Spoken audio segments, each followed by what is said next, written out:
Bonsoir tout le monde, bonsoir, ça me fait vachement plaisir d'être enfin dans la Suisse parce que j'ai passé énormément de temps au-dessus de la Suisse.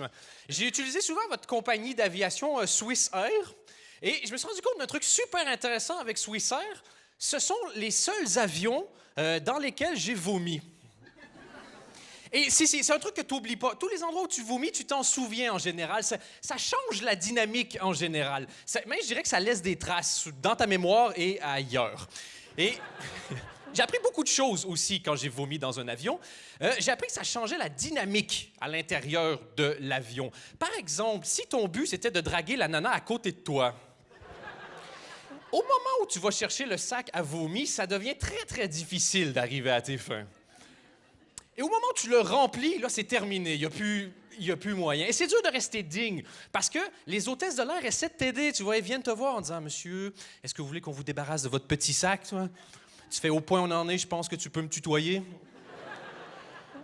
Et tu veux dire non parce que tu es un homme et tu es digne, mais tu fais « C'est une offre très intéressante de se faire débarrasser d'un sac à vomi. Dans toutes circonstances, c'est bien, quoi. » Bon, comme vous pouvez l'entendre, je viens de très, très loin pour être avec vous ce soir. Je viens de Bruxelles. C'est loin. Un peu avant, j'étais au Canada. Quoi. Et je préfère le dire parce que l'accent, je sais pas pourquoi, ça fascine les foules. Moi, maintenant, je sais qu'est-ce que ça fait d'avoir des grosses loches. À partir du moment où les gens m'entendent, ils arrêtent d'écouter pendant une minute, ils font « Ah, il parle pas pareil, il parle pas pareil, il parle pas pareil, il parle pas pareil, il parle pas pareil. » Donc, les accents, c'est exactement comme les seins. Plus c'est gros, plus on les remarque. Mais plus c'est gros, moins on t'écoute. Je vous vois absolument pas, mais ça me fait plaisir de voir qu'il y a des grosses loges dans la salle. J'entends où ça rigole, je sais où aller voir après. Non, mais je me souviens la première fois que j'ai pris l'avion pour venir en Europe francophone, j'étais tout guilleret, tu vois. Et c'est facile de voir qui n'a jamais pris l'avion dans un aéroport. C'est le seul qui tire pas la gueule. Tout le monde est de mauvaise humeur. Les businessmen, ils se font chier. Les employés, ils se font chier. Les gens qui partent en vacances en couple, ils se sont engueulés parce que c'est comme obligatoire, on a l'impression. Et moi, j'arrive avec toute ma joie, tu vois. Et la joie, ça casse les couilles aux gens, tu vois. Le bonheur, c'est un peu comme l'alcool. Un peu, c'est bien, mais trop, tu fais chier tout le monde à côté de toi, genre. Donc moi, j'arrive au comptoir, je fais « Bonjour! » Et la dame me répond «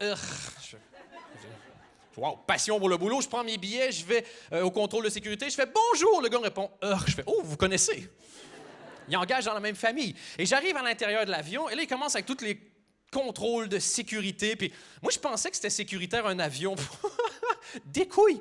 Parce qu'ils disent « Attention, veuillez attacher votre ceinture de sécurité. » Moi, je fais « Ça va être un gros truc, genre Disneyland, un casque, des trucs. » Et il y a une connerie de ceinture en tissu de 5 cm. Je dis, man, dans ma Peugeot 207, il y a plus de sécurité que ça. Et puis ils disent, non, mais c'est important, gardez-la, gardez-la. Tu fais, à quel point ça va me sauver la vie, ça? Parce que moi, de ce que je sais de l'avion, ça va à 1000 km/h dans le ciel. Tu vois. Est-ce que c'est arrivé, ne serait-ce qu'une fois dans l'histoire de l'aviation moderne, que la ceinture de sécurité a sauvé une vie, juste une? Tu vois? Genre, un avion qui prend feu, s'enfonce dans des tours, ça explose, puis le soir au JT, tu vois un gars qui fait « Oh, oh! Une chance, j'avais ma ceinture de sécurité! »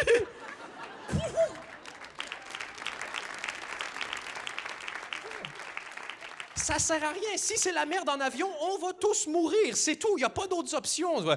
Et moi, j'aimerais un jour trouver une compagnie d'avion qui a les couilles de nous dire comment ça va vraiment se passer si c'est la merde. Tu sais, qui fasse un message qui ressemble à « Mesdames, Messieurs, en cas de pressurisation de l'appareil, un masque à oxygène tombera devant vous.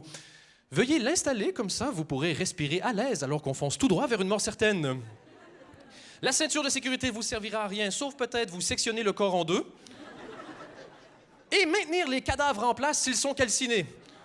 Ce qui facilitera l'identification pour les familles.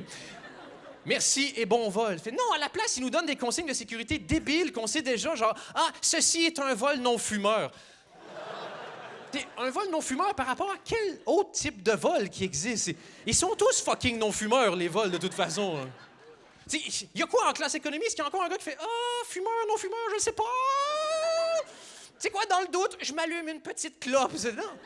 Si ça arrive, tu prends sa clope, tu lui éteins dans l'œil. De toute façon, qui va venir se plaindre? Ses amis. S'il est débile comme ça, il n'y en a pas d'amis. On s'en fout de son entourage. Toujours des contrôles de consignes de sécurité qui sont débiles. Et là, je veux pas juger, mais c'est surtout dans des compagnies d'avions américaines qu'on voit ça. Il y a un logo. Si vous êtes près du hublot, vous pouvez le voir. Il y a un petit logo sur l'aile de l'avion et c'est écrit Veuillez ne pas marcher sur les ailes de l'avion. Man, enlève-le, le logo. Ça. Si quelqu'un veut vraiment marcher sur les ailes de l'avion, qui meurt? Ça? Il va manquer à personne, ce gars-là. Ça. Tu sais, collectivement, on est tous à la recherche du remède contre le cancer. C'est pas lui qui va le trouver. C'est pas une lourde perte, tu vois. C'est comment je fais. Darwin dit qu'on n'est jamais aussi intelligent que le spécimen le plus stupide. Et je comprends que pour des raisons éthiques, on ne peut pas assassiner les gens en fonction du QI. C'est dommage, mais je comprends. Mais s'ils s'auto-éliminent, laissez-les faire. Il n'est pas à survivre. Quoi. Donc, finalement, j'ai quand même réussi à atterrir à Bruxelles au bout de tout ça. Et dernier petit message concernant les compagnies d'avion, il y a un truc qui m'a toujours fait marrer. Il y a une petite arrogance quand tu travailles dans le milieu de l'avion. Genre, le pilote, il est fier d'être pilote, l'hôtesse de l'air pense qu'elle est sexy. Le fantasme de l'hôtesse de l'air a été inventé dans les années 70 et depuis, ils ont pu engager de nouvelles hôtesses de l'air. C'est ça qui s'est passé. Ouais.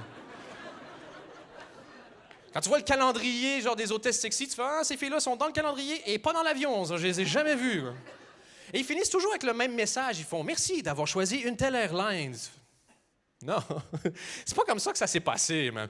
Ce qui est arrivé, c'est qu'on est pauvre. On est allé sur Google, on a checké qui était la moins chère et on a volé avec elle, c'est tout. Parce qu'on est pauvre, mais on veut voyager quand même. Merci beaucoup tout le monde, passez une bonne soirée. Les gens à Paris s'habillent comme si Paris était un énorme défilé de mode. Salut. Et ça, c'est que les hommes.